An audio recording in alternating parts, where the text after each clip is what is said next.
All right, it's This Morning and Night of a Wednesday edition. And of course, my name is Daisy Leo Asikidi, and I'm with my colleague here, Evans Unohuge. And together we will be taking you through our first discussion segment on the show. And two very special guests are with us in the studio today. So you just get to meet them and we head straight into our discussion. I have Dr. Godwin Haro with me. He's a senior lecturer from the University of Benin. He's one of the striking lecturers. They are striking now. They're on strike. They refuse to come back. Yeah, I'm not on strike. Yes, and we have Peter Akumbora, and is one of the founders and owners of the Gorilla Brain Tutorials and Lecture Homes, and it's good to have you here. Thank you, good morning. Okay, so we're talking education. From the guests, you already know that. Now, it's no news that there's a war in Russia, in Ukraine, and Russia and Ukraine are fighting, but the fight is actually taking place in Ukraine. And as a result, schools have been shut down. A lot of Nigerian students practically ran out of that place looking for how to save their lives. It wasn't even about education at that point. Now they're out, and some of them have been receiving classes online. But the big deal is they need to finish their education. They've paid a lot of money, and it's virtually impossible to finish now that there's a war in their country. A lot of people have said they need to come back home to Nigeria and complete their studies. And the federal government has bought into the idea. They've even went as far as saying the medical students should come in, those from 500 level should come and finish their 6th year, even though they've been having lectures online. And there's just a lot of controversies and issues surrounding this. Today we'll be talking about the fate of the Ukrainian students that are Nigerians, and we'll also couple it with another education matter in our secondary schools. You know, from secondary you get to university. So let's just quickly deal with this Ukraine matter altogether. Yeah. But first things first, I'll just ask my first question to Dr. Haro. What are the criteria one needs to transfer from a university outside of Nigeria to Nigeria, knowing fully well that one of the issues those Ukrainian students are having is they cannot access their transcripts? So what do they need before they can even be accepted into the school? Okay, thank you very much. My own take on that is right now you are looking at displaced students being moved over to their home country for them to continue their education. No, first and foremost for their life to be saved, because life first before interest or pursuits about life.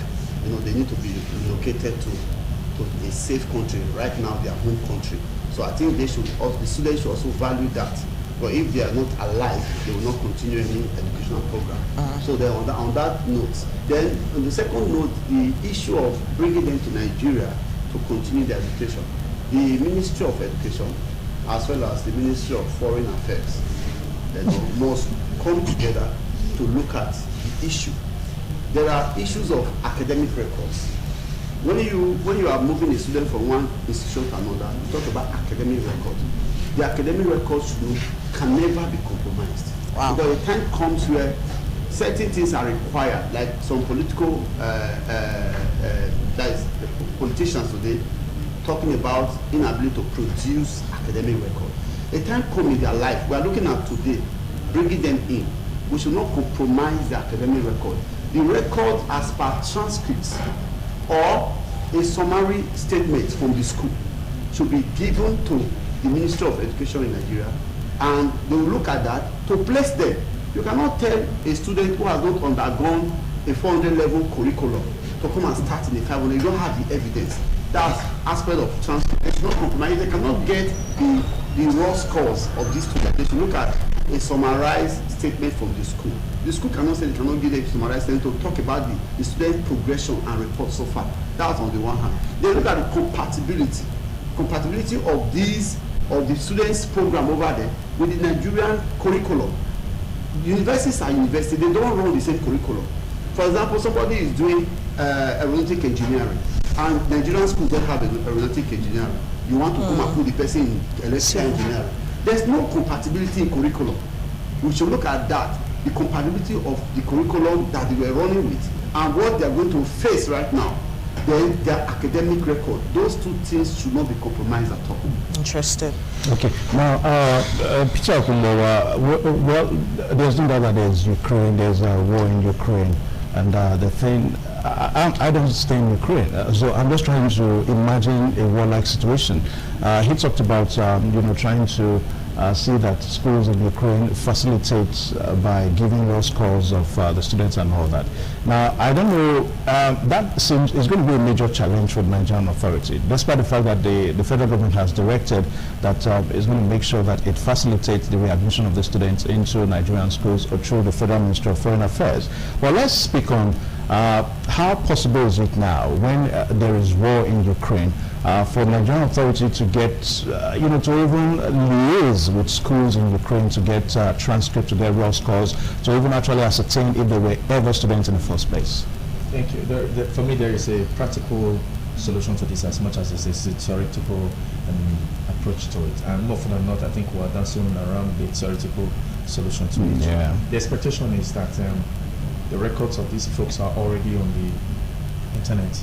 Okay. Getting transcript abroad is easier than anything. It's not like Nigerian institution where you have to go through all the hurdles and go through a lot of things. They already have these records. But at this point in time, even those internet-based records are controlled, or rather monitored or maintained by human beings.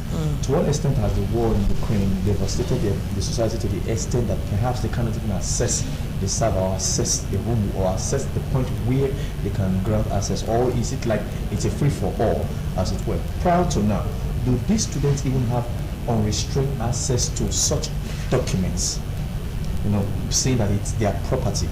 Do they have? And as before the war, has the section come to the point where the CGPA or the complete sectional records has already been catered to, has already been uploaded or been done? Or perhaps were these folks at the verge of writing exams, or they were still writing tests, or they were still taking classes when this happened?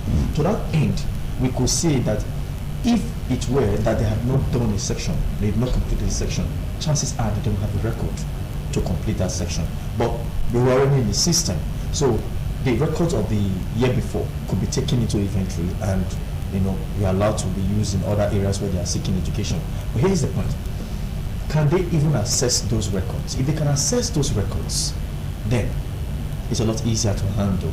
But while the point where the practical thing for me is that these folks left Nigeria to search for education.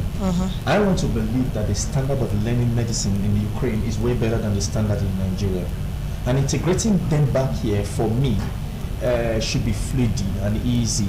But these guys are going to come and meet a system that is essentially taking them backward. Because they left here to study advanced medicine. I think why you may think that's theoretical, the argument here is simply that what medicine has become today, it's more or less like human kinetics. Medicine is taking the coloration of engineering and taking the coloration of sophistication. It's no longer a case of cough. Okay, I feel it here. Okay, no, proper diagnosis and the equipment that you need to practice medicine are not in Nigerian hospitals. And these guys over there in Ukraine have been taught with advanced equipments. So when they come to Nigeria here now, basically you are taking them back to kindergarten, when they've gone as far as college, as it were, as far as medicine and the practice of medicine goes.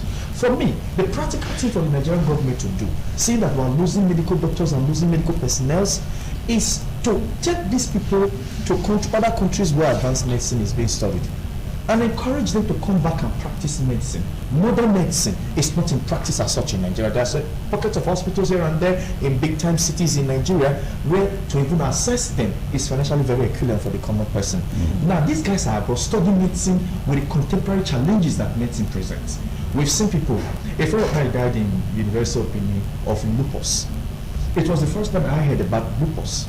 There were diseases that we heard before that were the purview of the wealthy and the rich. Today it's commonplace. Cancer used to be something we heard was come among the rich and people abroad. Today, even the poor will be born today, tomorrow he or she is down with cancer. Now, medicine has got to a point where it's no longer, the disease challenge is no longer a respecter of person's place and color. Now, but it has to be a cut across training. That because we're talking about the human species here. there is no difference in the human anatomy of those abroad and those in Nigeria. Okay, I'm sorry to cut into this argument. Now, I had a conversation with one of the students of Ukraine, Professor Igato is a regular guest here. His son is one of the medical students in Ukraine. Yeah. Now, why is it that medicine is the focus? They seem to have more Nigerians amongst the students doing medicine there, and I wanted to know why are Nigerians running to Ukraine to do medicine, and they said to get into medical school there is easy. So you don't necessarily have to be a whiz. But in Nigeria here, there's this high benchmark they use. So that's on one hand. Then I called someone in Canada and said, if I study medicine in Ukraine, it's abroad, will I automatically be absorbed into your system as a doctor? They said, no, the standard is not high enough.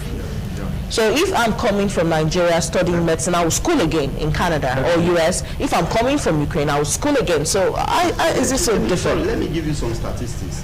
The best university in Ukraine is about 401 ranking in the world. Are you getting it? The best university in Ukraine has position 401, while the second best is position 409.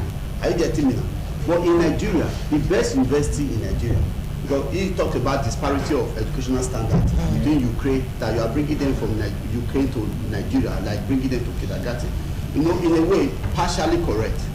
I will tell you the reason why I say partially correct. The best university in Nigeria is University of Ibadan.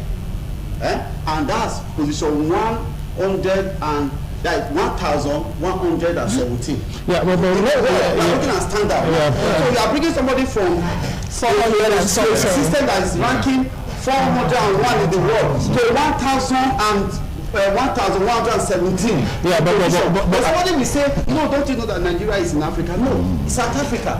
There are universities in South Africa. University of Cape Town ranked in the last ranking, ranked 261 in the world. Is higher than the one in Ukraine. But yet it's in Africa. Yeah, perhaps there's educational standard disparity between where those students are coming from and where but let me quickly bring this in because as thoughts are flowing, it's good that we carry everybody along. Perhaps we have to bring the position of the Nigerian Medical and Dental Council into the situation now, because it appears we are looking at universities, but let's be more specific. Let's look at departments. Let's look at colleges.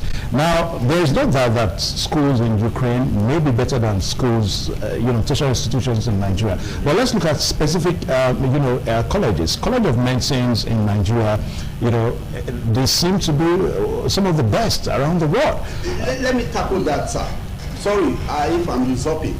You should know that even if the Nigerian Ministry of Education and Foreign Affairs has decided, or they are already saying online that they have admitted students, that's outright rubbish. You cannot admit students by executive statements. You go to the individual university that have programs that are compatible with the program that the student is coming from, that have a career progression stage. For example, don't you know that NUC run a quota system? Maybe the entire medical student of 100 level in Uniben will be 100. 200 level with a certain amount, see up to the final year. You just come and say, irrespective of what the capacity, infrastructure, and superstructure can accommodate, you have made an executive statement online. They should come to Uniben. When the accredited body like the Nigerian Medical and Dental Council, the position now, when they are maintaining a quota in line with NUC regulation, you just come and overlap everything executively. It does not work. Let me add to this. And upon that, actually, it's on strike. Let me add a little to this. That we have seen that the Nigerian people, when it comes to academic interests and exploration, they are making marks and breaking grounds around the world. I saw a movie that was recently acted based on the story of a Nigerian person who immigrated from Enugu to US. He was the first to do something about the new understanding of the football headgear as it affects the American footballers. He went through a lot of turbulence, but he has been able to put his name there. It's on Google. You could check him out. Now, if this guy remained in Nigeria, my question is, would we have been able to make these groundbreaking inventions? Will he be encouraged?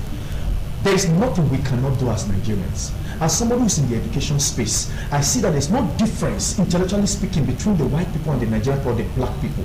However, the society and way it positions itself in accordance with the policy that it intends to pursue, is what the problem is. In India, they have 3 policies in the education sector, more or less like what we intend to get practically to sell to the world as far as education is engineering.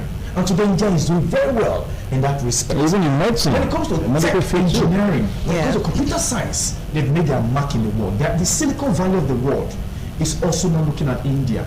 They also have made a very remarkable space in medicine. True. And they've done something very interesting in the human anatomy. But here is where we are in Nigeria. What is our education policy? We are still schooling our people to go to school, and the goal of it is to get a job. We are not schooling them with the fundamental policy of this is what as a nation we are looking at.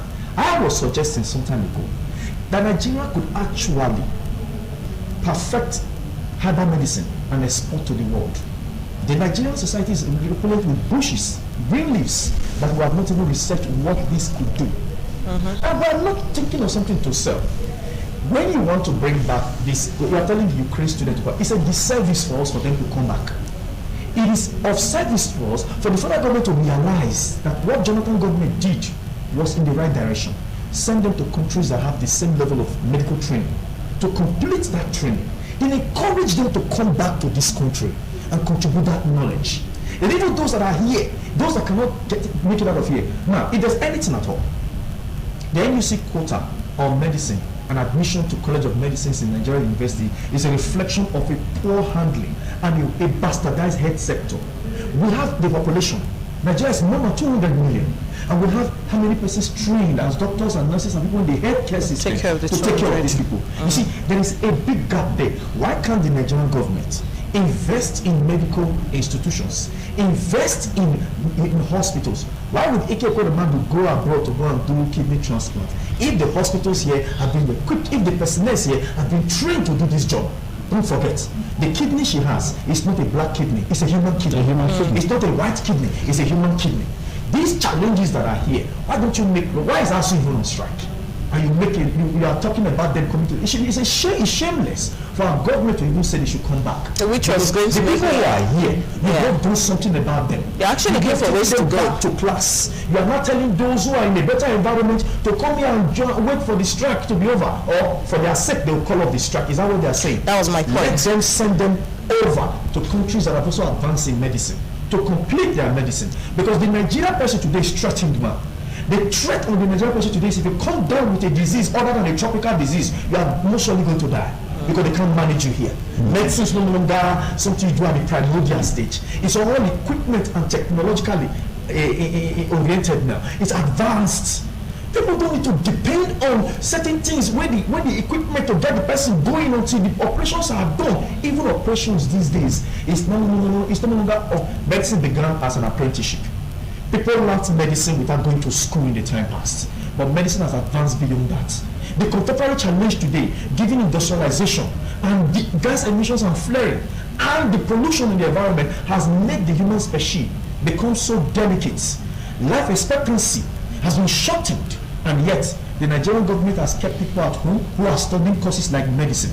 It's shameful that the records are there. That between March last year and this year, 7,200 something nurses have left Nigeria to the United Kingdom. We're not talking about those that went to Saudi Arabia, to Canada, to the US in search of greener pastures. Canadian doctors 4 years ago protested that their pay was too much. I used to think the Nigerian doctors were asking for too much. It's all about money. I've come to understand that our job is so dangerous, so delicate. This will stay in the gap. You are pursuing money, you are pursuing fame, you are pursuing life, you are pursuing everything that you are, but that your life depends. Now it's not in the hands of somebody who does not have the popularity you have, who does not have the mercantile value that you may have, who does not have the economic value that you may have, and the person will stay in the gap, even take the risk of being exposed to a disease that may be contagious, and you are not taking care of Nigerian doctors. Okay, my last question on the show, because of time, we have another segment of discussion and sports. Let me just direct this question to Mr. Harrison, like I'm always asking you the questions.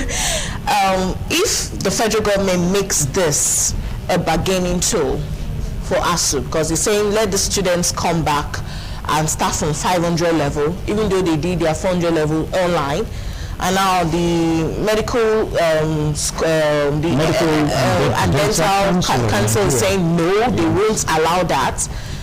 and then federal government brings this as a bargaining tool. Take them in, we will give you all your agreements. Do you think ASU will budge? ASU is not a single professional group. ASU is not subscribing to whether Nigeria Bar Association or Nigeria Medical Association or accepts or not. ASU does not play.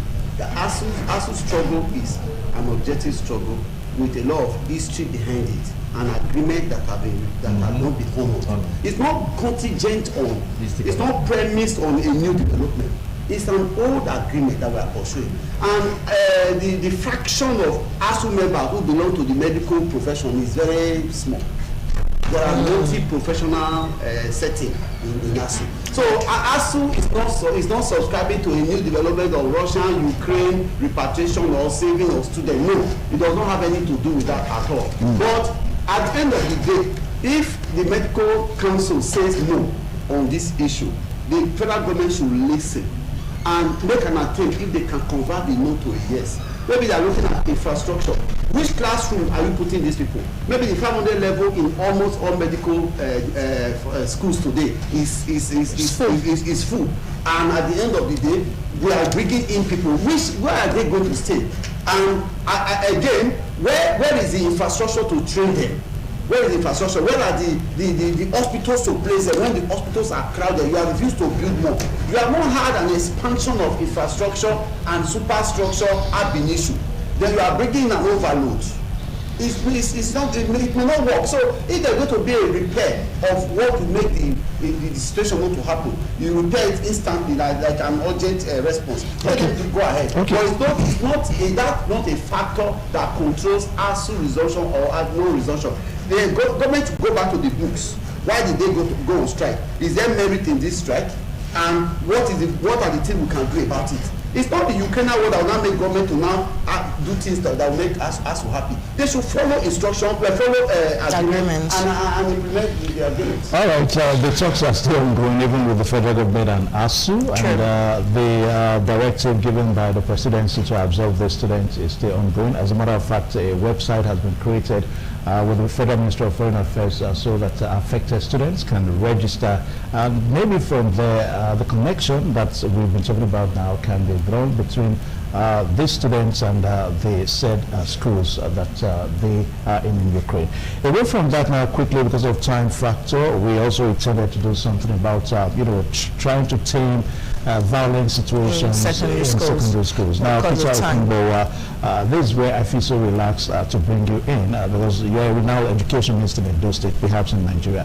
Now, what is the status quo, when we talk about violent situation in secondary schools? What is responsible for it, Peter? In fact, this question, you're going to answer it, you're going to give solutions, because we won't be asking another. That's the last question on this segment. So just deal with everything as much as you can in as short possible time as you can, please. It's important that parents realize that the school is not the final arbiter when it comes to raising their children. A number of parents have become so busy chasing monies and chasing their lives that they are failing in their duties and responsibility as parents. Parenting for me is a conscious decision and a conscious effort. It's beyond paying tuition, it's beyond providing food and shelter, it's beyond providing clothing. It's a training and a grooming.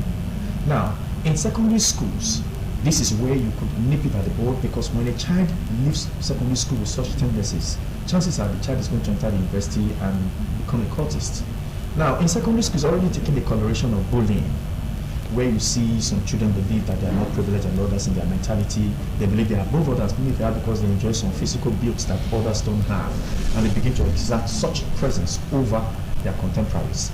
Now, it's important that in the school system, bullying, even at the verbal level, is curtailed, because bullying at the verbal level, for me, is worse than even physical bullying. Physical bullying can be noticed and easily checked.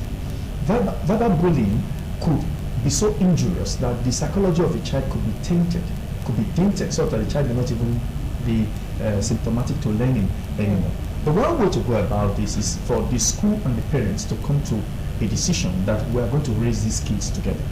Now, I don't know why the Bible put it there that if you spare the rod, you spoil the child, until I became a parent. I discovered that the fear factor is a reasonable aspect of raising a child. When you train a child to believe that nobody can discipline you other than me as your father or your mother, you have told that child is above and beyond any disciplinary measure or any disciplinary approach that may be meted at in the event that the child does wrong. We have schools in Benin here, and we're taking demographics of some of the areas where our schools are located, and in some of the areas where you have, in quote, privileged parents. They tell you that they don't want you to discipline their children. But some teachers and schools may have also abused it too. I was coming there.